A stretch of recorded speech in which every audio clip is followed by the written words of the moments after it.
Hi everyone, welcome to my channel.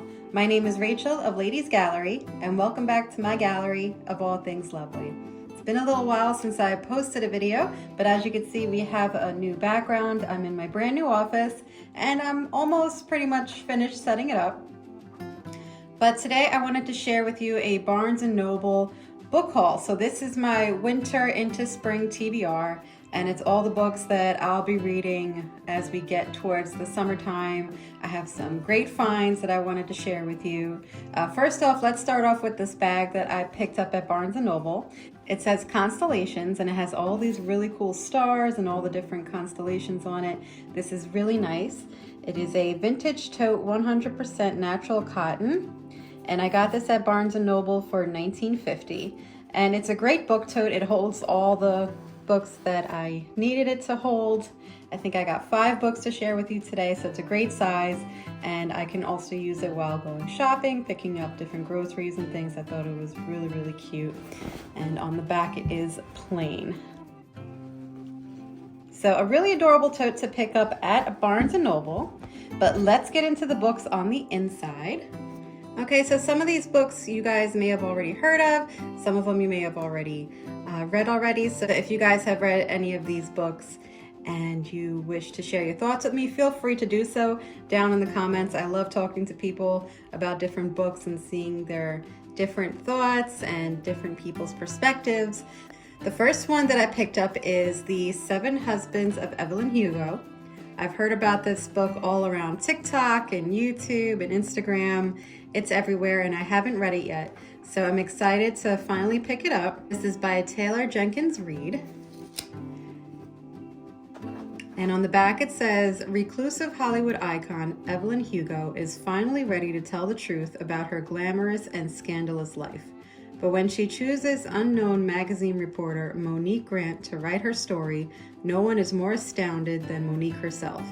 Determined to use this opportunity to jumpstart her career, Monique listens in fascination.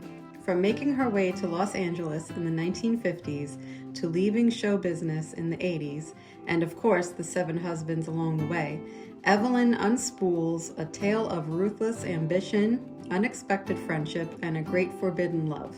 But as Evelyn's story nears its conclusion, it becomes clear that her life intersects with Monique's own in tragic and irreversible ways. Written with Reid's signature talent for creating complex, likable characters, this is a mesmerizing journey through the splendor of old Hollywood into the sobering realities of the present day as 2 women struggle with what it means and what it costs to face the truth. Oh my God, this sounds amazing. So I know Taylor Jenkins Reid has a whole series of books. I saw them all on the shelves, but I wanted to start with this one to see if I liked it, and then I will continue on to the next one after that. But I'm definitely starting with The 7 Husbands of Evelyn Hugo, and if you like this one, let me know your thoughts down in the comments. The next one is a recommendation from somebody I watched on YouTube. This is Me Before You by Jojo Moyes. A novel by the author of Still Me. And on the back it reads, Louisa Clark is an ordinary girl living an exceedingly ordinary life, steady boyfriend, close family, who has barely been farther afield than her tiny village. She takes a badly needed job working for ex-master of the universe, Will Traynor, who is wheelchair bound after an accident. Will has always lived a huge life. Big deals, extreme sports, worldwide travel, and he is not interested in exploring a new one. Will is acerbic, moody, bossy, but Lou refuses to treat him with kid gloves, and soon his happiness means more to her than she expected. When she learns that Will has shocking plans of his own, Lou sets out to show him that life is still worth living. Me Before You brings to life 2 people who couldn't have less in common, a heartbreakingly romantic novel that asks, what do you do when making the person you love happy also means breaking your own heart? Oh, and I think this is great around Valentine's Day. Definitely a love story, so I'm excited to give this one a try. Next we have The Marlowe Murder Club, and this is a novel by Robert Thorogood. So this is also one of a series, so I'll be giving this one a try first before I go on to the other books in the series. And it says, these ladies take death seriously. Nothing better than a murder mystery, you guys. At least for me, I love them. So on the back it says, to solve an impossible murder, you need an impossible hero. Judith Potts is 77 years old and blissfully happy. She lives on her own in a faded mansion just outside Marlow. There's no man in her life to tell her what to do or how much whiskey to drink. And to keep herself busy, she sets crosswords for the national newspapers. One evening, while out swimming in the Thames, Judith witnesses a brutal murder. The local police don't believe her story, so she decides to investigate for herself and is soon joined in her quest by Susie, a salt-of-the-earth dog walker, and Bex, the prim and proper wife of the local vicar. Together they are the Marlow Murder Club. When another body turns up, they realize they have a real-life serial killer on their hands, and the puzzle they set out to solve has become a trap from which they might never escape. Ooh, that one sounds really good, you guys. If you've read this one and you enjoyed it, please let me know down in the comments. Okay, just two more in the haul, you guys. So next up we have international bestseller Ghosts by Dolly Alderton, and this is a novel. And on the back it says, Nina Dean is not especially bothered that she's single. She owns her own apartment, she's about to publish her second book, she has a great relationship with her ex-boyfriend, and she has enough friends to keep her social calendar full and her hangovers plentiful.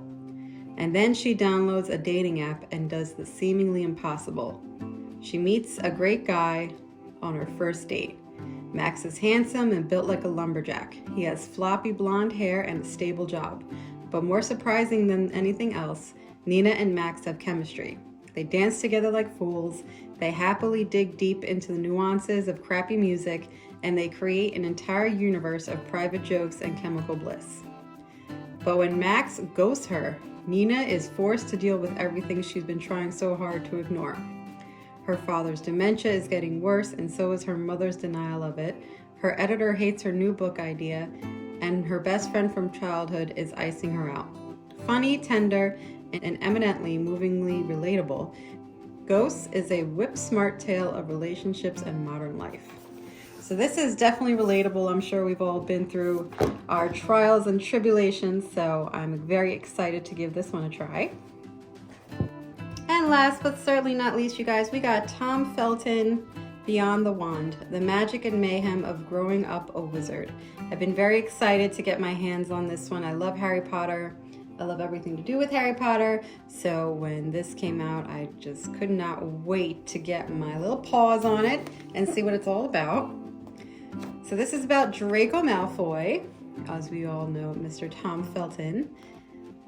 They stood 30 of us in a line. One of the adults, I would later find out this was the director, Chris Columbus, went down the line asking each of us which part of the book we were most excited to see on screen. I remember being underwhelmed by the question. As the response came, clear and certain, Hagrid, Fang, Quidditch, I remember standing there wondering if I could go home soon. It was only when it came to the turn of the kid next to me that I realized not only had I given the question zero thought, I had absolutely no idea what anybody was talking about. Who was Hagrid? What was Quidditch? My neighbor announced that he was most excited to see Gringotts. There was no time to find out. Chris Columbus turned to me.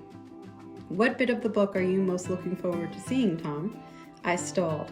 There was an awkward silence in the audition room. I gave my most winning smile and pointed at the Gringotts guy. Same as him, mate, I said. Can't wait to see those Gringotts. There was a heavy pause. You mean you're looking forward to seeing Gringotts? The bank, Columbus said. Oh yeah, I blagged quickly. The bank. Can't wait. So I'm so eager to read this book. I didn't know that Tom had not read Harry Potter before he even tried out for the part. So this will be very, very interesting, and I can't wait. This might be the first one of the pile that I read for my winter spring TBR. So if you guys are excited as me to get your hands on this book, please let me know down in the comments. All right, guys, but these are all the books that I will be reading this final months of winter into spring for 2023. If you'd like to leave your TBR down in the comments, please feel free. I love to see what you guys are getting into and to get some inspiration. But that's all I have for you today, guys. If you enjoyed this video, please give me a thumbs up and subscribe if you're into all things girly and lovely. I do bag unboxings, shop with me videos, haul videos, mystery box unboxings, and pretty much everything girly and lovely. So if any of that sounds interesting to you, please consider subscribing. I'd love to have you part of the gallery. Thank you so much for watching, and I'll see you in the next video.